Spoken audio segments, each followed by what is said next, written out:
Waiting on some of the other connections here. Waiting on everybody else to connect. There we go. And we are just about ready for the day. All right. We are live. Hello, world. It is Jack Heald, the dad you wish you had. And it is Monday, February 17th, 2020.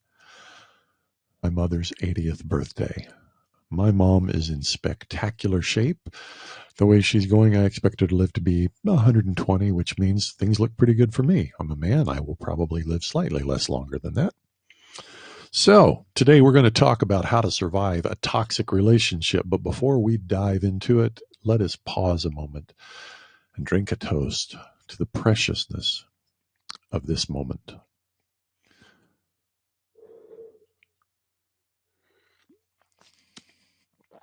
Today's toast is brought to us by Dunkin' Donuts Original Blend Whole Bean Coffee, $7 at Fry's grocery stores for 12 ounces. My review is posted online on Twitter. The summary is meh. It's coffee-ish stuff. Cheap. I won't make a special effort to buy it again. All right, so toxic relationship. I remember very clearly it was probably the first week of August 2 years ago, and my longtime girlfriend had gone into the hospital while I was out of town. She had some issues that had to be dealt with, and I went straight from the airport when I got home, straight from the airport to the hospital to check on her. And up at the hospital, she was going to be released.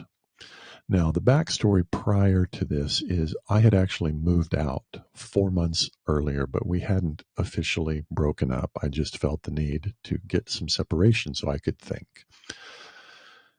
And I was going to take her home from the hospital because we were trying to make it work, and we'd tried for a long time. And at the hospital, she began ripping into me again, in the way that she had been doing for the last, let's call it 7 years.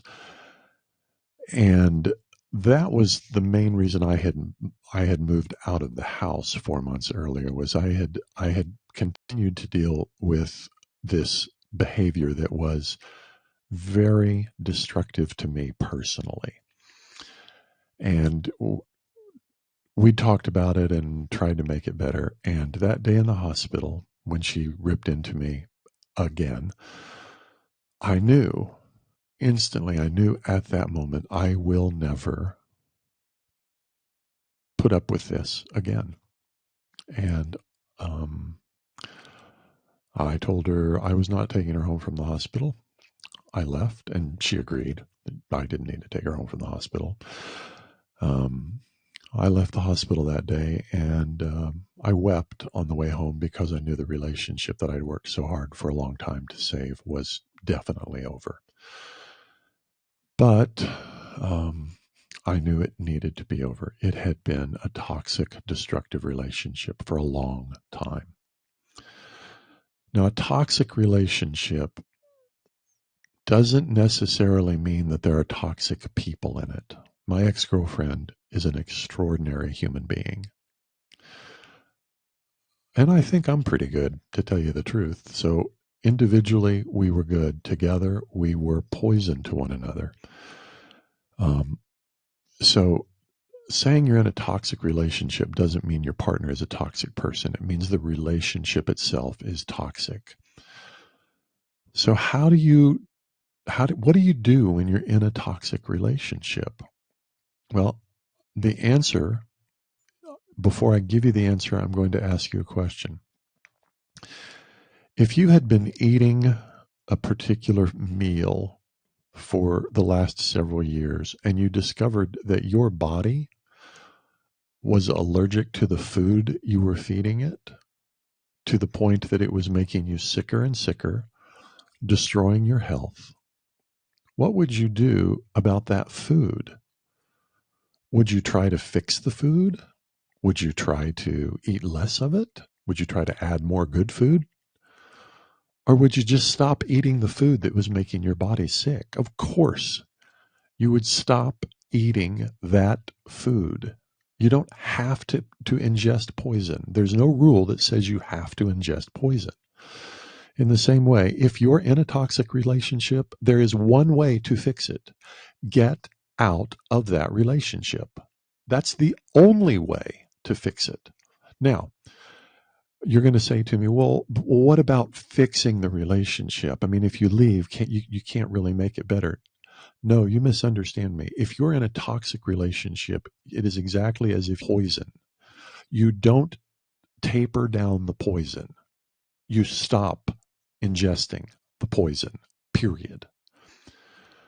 Once you've stopped ingesting the poison, you might have the opportunity to get a little bit healthier so you can make some common sense decisions about what to do.